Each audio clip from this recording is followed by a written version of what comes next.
The sun was shining brightly on the clear blue waters of the Caribbean as the cruise ship set sail. Passengers were enjoying the warm breeze and the excitement of their upcoming vacation. Among them was a mother named Sarah, who was traveling with her 8-year-old son, Alex. Sarah and Alex spent their days exploring the ship, enjoying the delicious food and the fun activities. But on the 4th day of their trip, something went terribly wrong. While Sarah was taking a nap in their cabin, Alex decided to go for a walk on his own. He never returned. When Sarah woke up and realized her son was missing, she panicked. She searched the entire ship, asking anyone she saw if they had seen him, but no one had. The crew was notified, and a search began. The ship's staff searched every corner of the ship, but Alex was nowhere to be found. Sarah was in shock. How could her son just disappear like that? She couldn't believe it. As the days passed, Sarah became increasingly desperate and terrified. She had no idea what had happened to Alex or where he could be. But then, strange things started happening. Sarah began to receive anonymous messages on her phone, with pictures of a boy who looked just like Alex. The messages were cryptic and mysterious, telling Sarah to look for her son in places that didn't make any sense. Sarah felt like she was losing her mind. The first message told her to go to the ship's engine room. It seemed like an unlikely place for a young boy to be, but Sarah went anyway, hoping to find some clue as to her son's whereabouts. The engine room was hot and noisy, with machines and pipes everywhere. Sarah searched every corner, calling out Alex's name, but there was no sign of him. The next message told her to go to the ship's chapel. Sarah had never been particularly religious, but she went anyway, hoping for some kind of miracle. The chapel was quiet and peaceful, with stained glass windows and flickering candles. Sarah searched every pew and corner, but again, there was no sign of her son. The final message was the most cryptic of all. It simply said, "Go to the edge of the world." Sarah had no idea what that meant, but she was desperate to find her son.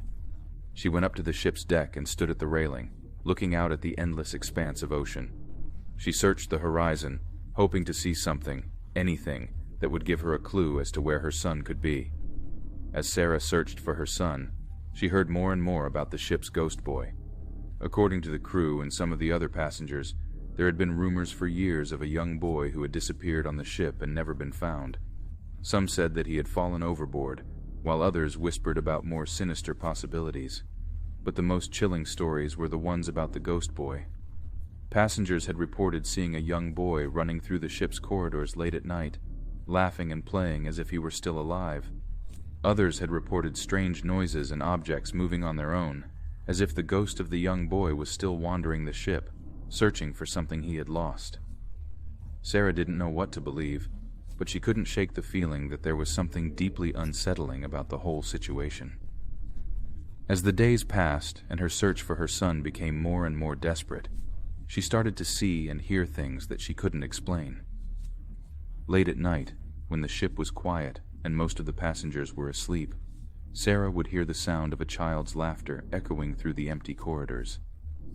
Sometimes she would catch a glimpse of a small figure running ahead of her, disappearing around a corner just out of sight. Other times, Sarah would find objects in her cabin moved or misplaced, as if someone had been there when she wasn't looking. Once, she woke up in the middle of the night to find a small handprint on her window, as if someone had been watching her while she slept. Sarah couldn't explain any of it, but she couldn't shake the feeling that the ghost boy was somehow connected to her son's disappearance.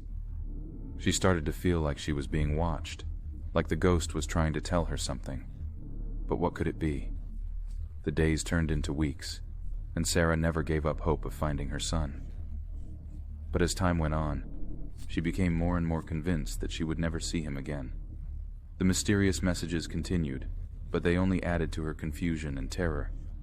To this day, Sarah doesn't know who was sending her those messages or what their motive was. She doesn't know what happened to her son, whether he fell overboard, was taken by a stranger, or something even more mysterious. But she will never forget the horror and confusion of those days at sea, searching for her lost child in strange and unusual places.